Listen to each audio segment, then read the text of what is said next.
ஜூலை மாதத்திற்கான மகர ராசி பலன்கள்.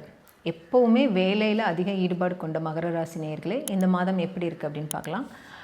இந்த மாதம் ஆரம்பமாகும் போது மகர ராசிக்கு 2ஆம் இடத்துல ராகு சஞ்சரிக்கிறாரு, 3ஆம் இடத்தில் சனி பகவான், 5ஆம் இடத்தில் சுக்கிரன், 6ஆம் இடத்தில் குரு பகவான் சூரிய பகவான், 7ஆம் இடத்தில் புதன் பகவான், 8ல் செவ்வாயும் கேதுவும் பயணம் பண்ணிகிட்ருக்காங்க. சரிங்க, எப்படிங்க இருக்கும் இந்த மாதம்? 2ல் ராகு உட்காந்துருக்கிறாரு. ஸோ பேச்சில் கவனம் வேண்டும். குடும்பத்தில் தேவையில்லாத சண்டை சச்சரவை ஏற்படுத்துவார். அதனால் குடும்பத்தாரோட கொஞ்சம் அனுசரித்து விட்டு கொடுத்து போயிடுங்க. ரொம்ப கோவப்படாதீங்க. பேசுகிற வார்த்தையில் கவனமாக இருங்க. சாப்பிட்ற சாப்பாட்டில் கவனமாக இருங்க. சரிங்களா? ஸோ 2ஆம் இடத்துல ராகு இருக்கிறனால இந்த விஷயங்களெல்லாம் கொஞ்சம் கடைப்பிடிச்சிக்கோங்க. 3ல் சனி பகவான் இருக்கிறது ரொம்ப சூப்பர். எதிரிகளை ஜெயிக்கிறது எல்லாமே ரொம்ப நல்லாயிருக்கும். பொதுவாகவே 3ஆம் இடத்துல சனி நிற்கிறனால உங்களுக்கு நல்ல ஒரு சிறப்பை தான் கொடுப்பாரு, நல்ல ஒரு சுகத்தை கொடுப்பாரு. பொதுவாக இந்த கால்நடை வியாபாரம் பண்ணுறவங்க இவங்களுக்கெல்லாமே சனி 3ல் இருக்கிறனால நல்ல ஒரு லாபத்தை கொடுக்கும். 5ல் சுக்கிர பகவான் இருக்கிறனால ரொம்ப நாள் ஆசைப்பட்டுட்டு இருந்த குரு தரிசனம்லாம் உங்களுக்கு இப்போ கிடைக்கும். அதே மாதிரி பெண்களாலேயும் நல்ல லாபம் கிடைக்கும். தனலாபம் சிறப்பாக இருக்கும்.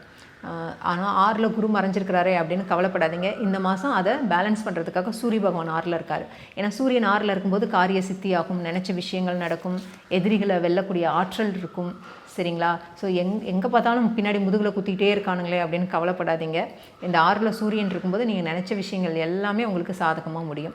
அதே மாதிரி 7ஆம் இடத்துல புதன். ஸோ கொஞ்சம் மனைவியோட கணவரோட பேச்சுவார்த்தைகளில் ஆர்கியூ பண்ணுறதை தவிர்த்துக்கோங்க. சண்டை போடுற மனநிலையை வச்சுக்காதீங்க. ஏன்னா விளையாட்டுக்கு பேசினாலே அது கொண்டு போய் வினையில் விட்டுரும். அதனால் கணவன் மனைவி உறவுக்குள்ளார கொஞ்சம் விட்டு கொடுத்து போயிட்டிங்கன்னா ரொம்ப சிறப்பாக இருக்கும். 8ல் செவ்வாய் கேது. முக்கியமாக பெண்கள் நல்ல இரத்த விருத்தியாகிற மாதிரியான உணவுகளை எடுத்துக்கோங்க. ஏன்னா சில பெண்களுக்கு இந்த 8ல் இந்த செவ்வாய் கேது இருக்கும்போது இரத்தப்போக்கு கொஞ்சம் அதிகமாக இருக்கும். கட்டி, இந்த சூட்டு கட்டி இந்த மாதிரி ஏற்படுறதுக்கு வாய்ப்புகள் இருக்குது. அதனால் பெண்கள் ரொம்ப கவனமாக இருக்கணும். உணவில் நிறைய மாதுளம்பழம், வாழைப்பூ இதெல்லாம் உணவில் அதிகமாக எடுத்துக்கோங்க. நல்ல ரெஸ்ட் எடுங்க. உடம்பு சரியில்லை அப்படின்னு மேலும் மேலும் கஷ்டப்படுத்திக்காதீங்க. உடம்பு ஹெல்த்தும் கட்டாயம் கவனிக்க வேண்டியது பெண்களோட பொறுப்பு இந்த மாதம். அதே மாதிரி இந்த மாதத்துக்கான சந்திராஷ்டமம் பார்த்திங்கன்னா 26ஆம் தேதி மாலை 4 மணிக்கு ஆரம்பித்து 27, 28 2 நாள் முழுசாக இருக்குது. ஸோ தேவையில்லாத கமிட்மெண்ட், ஆர்கியூமெண்ட் எல்லாத்தையும் தவிர்த்துருங்க. Early morning எழுந்திரிங்க. சந்திர பகவான் வழிபாடு பண்ணுங்கள். அம்மாக்கிட்ட ஆசீர்வாதம் வாங்கிக்கோங்க. சந்திராஷ்டமம் தோஷம் பெருசாக பாதிக்காது. நீங்கள் செய்ய வேண்டிய பரிகாரம் பார்த்திங்கன்னா விநாயகர் வழிபாடும் விஷ்ணு வழிபாடும் ரொம்ப முக்கியம். இவங்களை வழிபாடு பண்ணும்போது இந்த ஹெல்த் சம்மந்தப்பட்ட பிரச்சனைகள்லாம் ஓரளவுக்கு ரெக்கவர் ஆகிடும். ஸோ இந்த மாதிரி அமைப்பு மகர ராசிக்காரர்களுக்கு எப்படி இருக்குன்னா, சனி 7 நாட் சனி முடிந்து மகர ராசிக்காரர்கள் கடந்த 3 மாதமாக 7 நாட்ஸ் முடிந்து அந்த அமைப்பை பெறுகிறார்கள். அது நல்ல விஷயம். அதே சமயத்தில் குரு பார்த்தீங்கன்னா 6ஆம் இடத்துல இருந்து 12ஆம் இட தன்மீட்டை பார்க்கறது ஒரு விஷயத்தை ஒரு மாற்றத்தை கொடுக்கக்கூடிய 2ஆம் இடத்தையும் பார்க்குறார். அதே சமயத்தில் 10ஆம் இடத்தையும் பார்க்குறார்.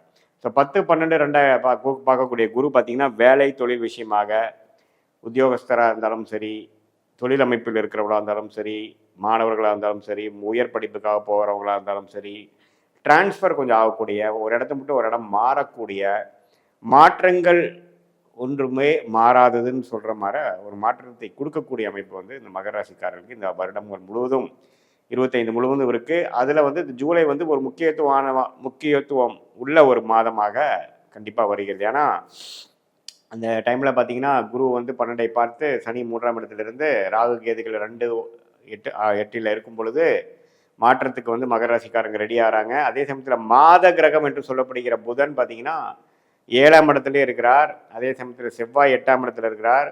அதே சமயத்தில் சுக்கிரன் 5ஆம் இடத்துல ஆட்சி பலம் பெற்று மாதத்தின் இறுதி வாரங்களில் 6ஆம் இடத்துக்கு போகிறார். சூரியனும் பார்த்தீங்கன்னா 8ஆம் ஆகிய சூரியன் 6ஆம் இடத்துல இருக்கிறார். ஸோ இது எல்லாமே நம்ம சொன்ன மாதிரி ஒரு மாற்றத்தை கொடுக்கக்கூடிய ஒரு இடம் மாற்றங்கள், அதே மாதிரி சுப முதலீடுகள், ஒரு ஒரு வீடு, ஒரு இடம், ஒரு வாகனம், அது மாதிரி ஒரு சுப விஷயத்துக்காக சில முதலீடுகள் செய்வது, அதனால் கொஞ்சம் கடன் பெறுவது, டாப்அப் லோன் போகிறது, பர்சனல் லோன் போகிறது, ஒரு கூட்டமைப்பினால் ஒரு தொழில் அமைப்பு ஆரம்பிக்கிறது, இது மாதிரி சில முயற்சிகள் திருவினையாக்கக்கூடிய, டக்குன்னு முயற்சி எடுத்தால் டக்குன்னு முடியக்கூடிய அமைப்புகள் இந்த ஜூலை மாதம் இது மாதிரி பண போக்குவரத்தில் ஒரு எதிர்பாராத பணவரவு, அது மூலமாக சில செலவுகள், சுப செலவுகள் செய்து கொஞ்சம் வாழ்க்கையை கம்ஃபோர்ட் பண்ணிக்கிறது. எக்ஸ்போர்ட், இம்போர்ட் பண்ணுறவங்களுக்கு டக்குன்னு ஒரு கிளிக் ஆகுறது. அது மூலமாக ஒரு நல்ல அமைப்பு, வாழ்க்கையில் இதுவரையும் நம்ம ட்ரை பண்ணிட்டு இருந்த விஷயத்தில் ஒரு நல்ல ஒரு அமைப்பு வந்து திடீர்னு சில விஷயங்கள் சாதகமாக நடந்து நமக்கு வெளிநாடு தொடர்பு, வெளிமாநில தொடர்பு இருக்கிற எல்லா தொழில்களுக்கும் மகர ராசிக்காரர்களுக்கு ஒரு அருமையான ஒரு அமைப்பு இருக்குது.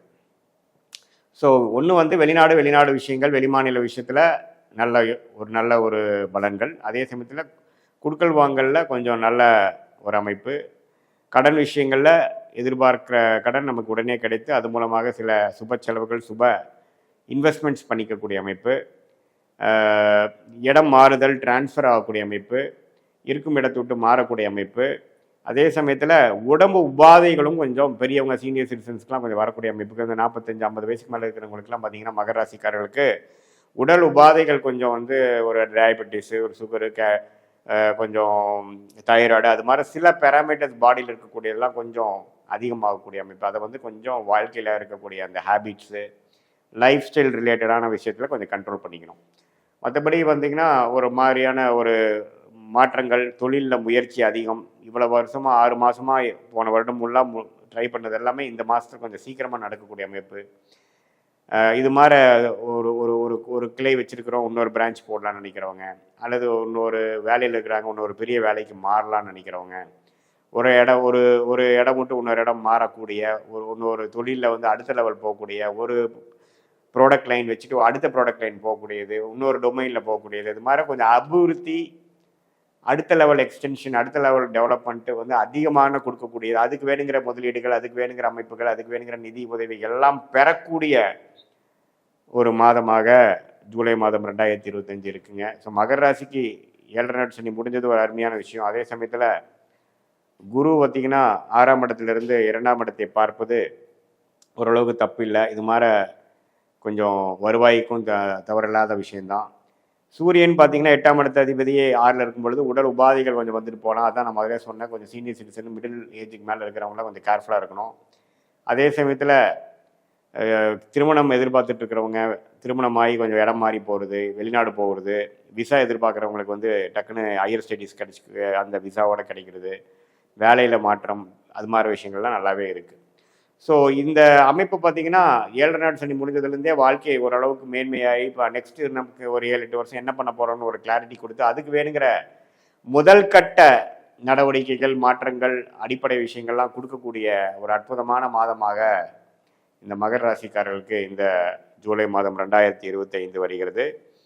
அன்பான பக்தி டுடே அன்பர்களே, இந்த ஜூலை மாத பலன்கள் மகர ராசிக்கு எப்படி இருக்குன்னு பார்ப்போம். எப்படாப்பா எல்லாத்துலேருந்து வெளியே வருவோம் மகர ராசினர்களே அப்படின்னு தானே காத்துட்ருக்கீங்க.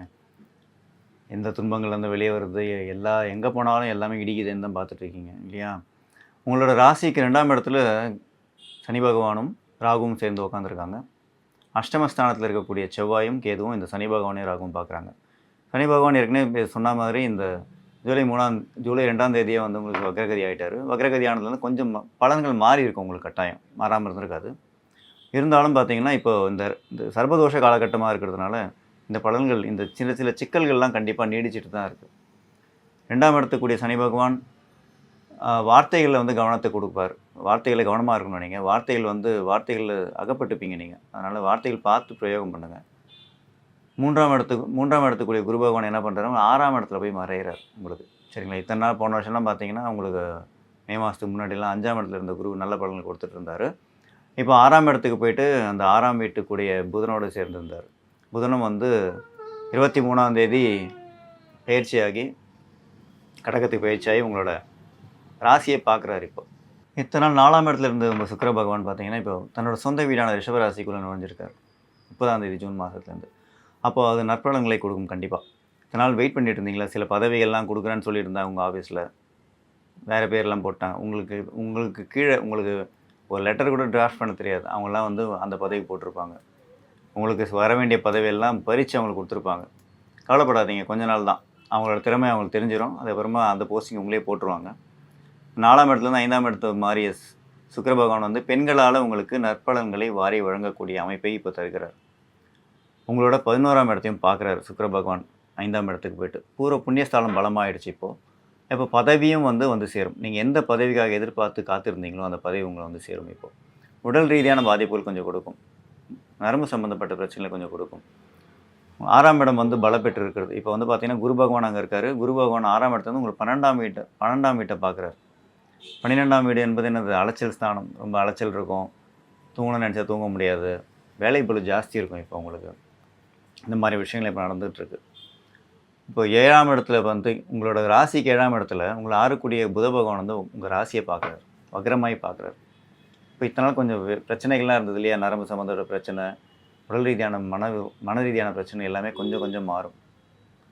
அதுக்கப்புறம் 8ஆம் இடத்துக்கு வரும். இந்த அஷ்டமாதிபதினு சொல்லக்கூடிய சூரிய பகவான் வந்து 6ஆம் இடத்துல இருக்கார். ஒரு பக்கம் பார்த்தீங்கன்னா அஷ்டமாதிபதி 6ல் போய் மறையிறது நல்லது தான். ஏன்னா அது வந்து விபரீத ராஜயோகம். 6ஆம் இடத்துலேருந்து 12ஆம் வீட்டை பார்க்குறது இன்னும் நல்லது. திடீர்னு இந்த பதவி சொன்னேன் இல்லையா, 5ஆம் இடத்து சுக்கிரன் வந்திருக்காருன்னு சொல்லிட்டு இந்த விபரீத ராஜயோகமும் சேர்ந்து வேலை செஞ்சு உங்களுக்கு வர வேண்டிய பதவியை எப்படியோ இழுத்து கொடுத்துரும். அதனால் கவலைப்படாமல் வெயிட் பண்ணுங்கள்.